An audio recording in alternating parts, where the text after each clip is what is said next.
everybody? It is Tuesday, March 30th, 2021. This is the Early Edge, powered as always by SportsLine. I am the coach, and coming off another 2-0 night in the Elite Eight. That makes us 8-2 now in the Sweet 16 and Elite Eight with our picks.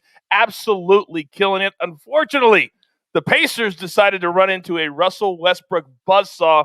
35 points, 21 assists, 14 rebounds. We're okay losing to a performance like that last night. And unfortunately, our NASCAR dog of the day, he got in a wreck early at Bristol, and we were out of that too. But we are winning. We are happy about it. Let's bring in our cappers right now. And, we're very excited. We're going to introduce him first today because he's been gone for 3 days. I can't get one more tweet, Maestro, about when's the Maestro coming back. Good morning, sir. Oh, great to be back, guys. I see you've been holding it down pretty well, though. Well, this guy right here has been doing the do right here. M squared, waking up all fresh every day, killing it. Good morning, sir. Good morning, Coach. Love to see that Baylor result for me last night and for everyone here. But, man, I'm still a little salty about that Pacers game. Felt so good getting all that closing line value. Felt like the Bucks last week. But I'm over it. Well, we're going to go 2-0 again in the Sweet Early Elite Eight here today, so we're good. We always say it's on to the next. So here we go. Storylines that could affect the betting lines today, and these have been really, really important lately. M squared, the floor is yours. All right, we'll start with Bradley Beal once again. We talked about it on the show yesterday. He sat. Russell Westbrook still ripped our hearts out, but Bradley Beal is questionable again tonight against the Charlotte Hornets. They're also still without Davis Bertans off the bench, who has been really good for them. Malik Monk has been upgraded to probable. That's pretty significant for Charlotte as he really helps them out with some depth with LaMelo Ball out. For the Philadelphia 76ers, Joel Embiid is still out. However, he's very close to returning. Wouldn't surprise me if we get some more news about that later on today. For the Orlando Magic, Gary Harris, Cole Anthony still out. Michael Carter-Williams is listed as in. Be careful with that one. He was listed out, then in, then out, and then in. Ended up playing in the last game. And then the Los Angeles Clippers, they're also on the second night of a back-to-back. Paul George is listed as questionable. He was a late scratch with a foot injury last night. Rondo, who they just acquired, doubtful. Serge Ibaka, doubtful. Patrick Beverley, doubtful. They're not going to need them tonight against Orlando, so pay attention to that with Paul George. And that looks like all of the NBA news tonight, only 4 games. All right, very cool. Thank you, Mikey, very much. The other big storyline, obviously, is the Final Four. We have 2 of those members already there, Baylor and Houston. Maestro, what is your storyline today? Well, I was talking to my buddies about this game and saying I thought it was going to open 3.5, and I was surprised when it opened a little higher and money coming in on Baylor, and it's up to 5. You know, Houston is the best offensive rebounding team in the country. Baylor is vulnerable, in that way on the defensive glass, but I think the key is look who Houston has beaten to get here. Cleveland State, Rutgers, Syracuse, Oregon State. They have not faced a murderer's row. And I think you're seeing that in the line with Baylor winning again, covering again, and looking like that team that we thought they were for most of the season. So let me ask you real quick before we do our plays for today. If somebody wanted to get in money on Baylor and they felt really strongly about it, do you think the number from where it is now is going to go up or stay the same? Or what would your advice be? My guess is that we're not going to see a lot of movement. I don't think it's going to get 5.5 or 6. I could be wrong. I mean, Baylor, look what happened against Nova.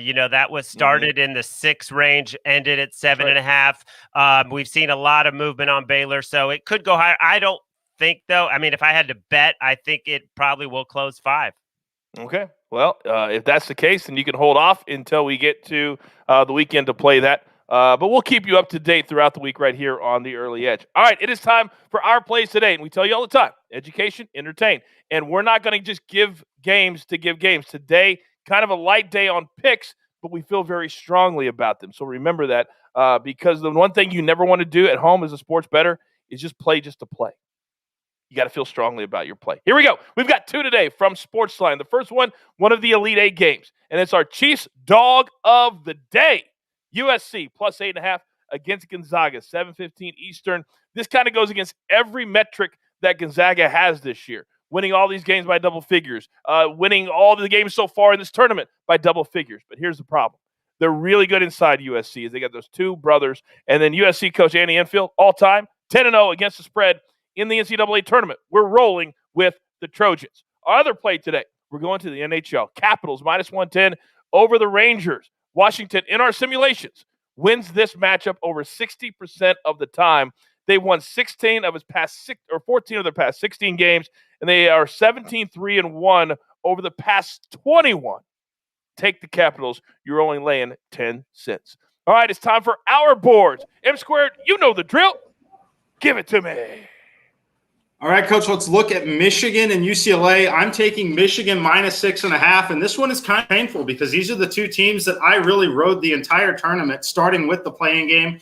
Definitely the two most profitable teams for me in the postseason overall. But I love Michigan and the way they play defensively. They are a legitimate top 5 defense in the country.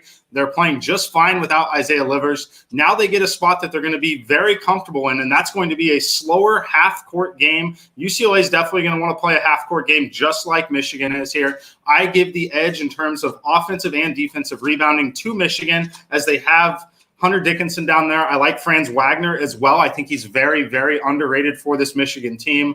I think this is a great spot. My simulations make it -7.4. A lot of public action coming in on the dog here with UCLA, which makes sense. They've been covering. They've been a really popular dog. They do carry name value, so that all makes sense. I think you'll see it even out a little bit more as it gets closer to this game locking tonight, as I think a lot of people, like myself, are waiting for this number to dip under 7 to 6.5, as that's a relatively key number in these college basketball games here. So give me Michigan -6.5. Again, I make it -7.4. I think it's a very strong play in this spot. It's always the toughest thing when you're betting in the NCAA tournament, because you start to root for these teams that are making you money. And these are two that we have been on, other than the Alabama game, every step of the way. Michigan, UCLA, 4 games already they have played, and 3 of those have cashed for us. So it's tough, but we'll take Michigan minus the points. All right, Maestro, it's your turn. Let's go. All right, I'm going to back up Mikey, and I'm going to also lay the points with Michigan. I mean, UCLA burned me against Alabama. They played an amazing game, and Alabama, we know how poorly they shot from the foul line. They also shot poorly from three-point range. And when you look at UCLA's opponents in the tournament, they're shooting less than 25%, 20 of 82 from deep. I don't think that continues tonight because Hunter Dickinson is a post-up player. They have not faced an offensive post-up player like this in the tournament. And what he does when he's not scoring is he sets up those guys for open threes. Michigan shoots over 38% from deep. That ranks 11th in the country. I think a little regression is coming. I think Michigan is going to shoot well against a UCLA team that may be a little bit tired. So I am going to lay the points as well with Michigan. And then in the NBA, 2 props. Michael Porter Jr., even though Aaron Gordon now in the lineup, Michael Porter Jr. played 27 minutes. Aaron Gordon played 21 minutes. Michael Porter Jr.'s number has come down 23.5 points, rebounds, and assists. He's gone over it in 11 straight. He's shot at least 50% in 11 straight. Going to keep riding it until it doesn't cash. And then Devontae Graham, under 5.5 assists. You know, he had an 8-assist game that kind of sticks out. But other than that, 8 of the last 9, he's gone under this number. I think he stays under 5.5 assists tonight for Devontae Graham.